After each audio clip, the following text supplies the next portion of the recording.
Aujourd'hui, nous sommes donc au sud de Rennes.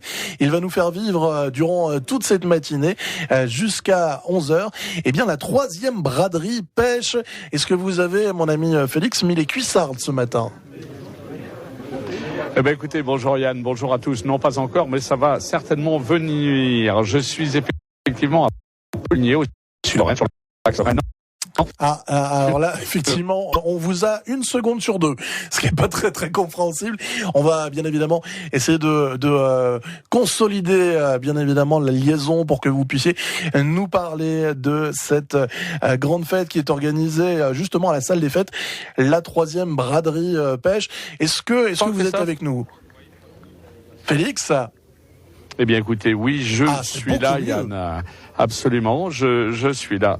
Voilà, on a fait quelques petits pas et on se retrouve en extérieur. Je suis donc effectivement à Poligné, au sud de Rennes, sur l'axe Rennes-Nantes, où se tient une braderie de matériel de pêche, à l'eau douce essentiellement. C'est un rendez-vous qui s'adresse en majorité aux messieurs, mais il y a quand même quelques demoiselles et dames qui sont ici et qui pratiquent ce loisir, cette passion qu'est la pêche. Et tout à l'heure, l'une d'elles viendra à notre micro. Les vendeurs, les exposants de cannes, de lancers, de moulinets, de leurres également, de vêtements et d'articles de pêche sont installés et attendent le client. Et ici, eh bien, on cause, on discute, on échange, et c'est le but de cette manifestation. Je suis auprès de Frédéric Bonnet, qui est le président de l'association Braise Carnet Club et qui est l'organisateur de cette belle fête. Bonjour Frédéric. Bonjour. Alors, c'est une troisième pour vous ? Oui, troisième édition avec toujours autant de succès, autant de monde. Alors, on vient de toute la Bretagne, de tout le Grand Ouest pour échanger, pour faire des affaires ici.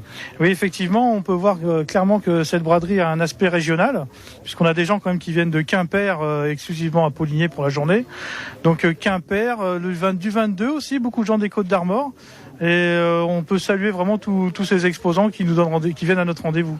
Voilà, alors on vient chiner, on vient chercher la perle rare, l'objet rare, que ce soit le moulinet, la canne, tout ce qui touche aux articles de pêche. Oui, voilà, en fait, nous ce qu'on propose grâce à cette braderie, c'est que des pêcheurs se rencontrent et surtout puissent trouver quelque chose adapté à leur budget. C'est-à-dire que là, on profite, par exemple, pour équiper le petit jeune qui n'a pas trop de sous. Donc on peut trouver exclusivement la bonne affaire, quoi.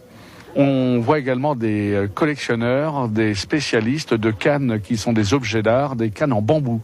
Oui, effectivement, comme on peut voir sur certains stands, nous avons des cannes en bambou refendu, qui sont des très vieilles cannes. C'est vraiment de l'art. Franchement, c'est du matériel presque de très grande collection, mais du matériel d'experts. Alors, ce qui m'impressionne, Frédéric, c'est de voir le nombre de visiteurs. Là, il est un peu plus de 10 heures, il y a énormément de monde, comme quoi la pêche en Bretagne, ça marche. Oui, effectivement, on a beaucoup de gens qui viennent à notre rendez-vous annuel. Bon, il y a des gens qui viennent se promener, mais bien les gens qui viennent aussi chercher la bonne affaire. La pêche de la truite va ouvrir la semaine prochaine, donc ce rendez-vous n'est pas un hasard au niveau de la date.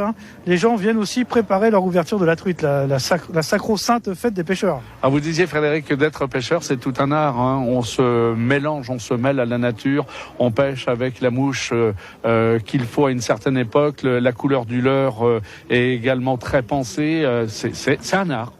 Oui, effectivement, on peut vraiment parler d'une discipline, parce que il y a plusieurs buts dans la pêche, c'est d'être au bord de l'eau, faire osmose avec la nature. Et d'un autre côté, quand même, on a cette recherche permanente du poisson, la traque, et éventuellement aussi trouver vraiment le petit artifice, la chose qui va marcher ce jour-là, Voilà, donc c'est ouvert toute la journée, salle des fêtes ici de Poligné, dans le bourg. Donc on n'hésite pas, l'entrée est de combien ? L'entrée est gratuite. L'entrée est gratuite. L'entrée est gratuite. Que du bonheur. Que du bonheur. Merci Fred pour votre accueil. Voilà Yann, un petit peu ce que l'on vit ici à Poligné avec tous ces gens passionnés de pêche.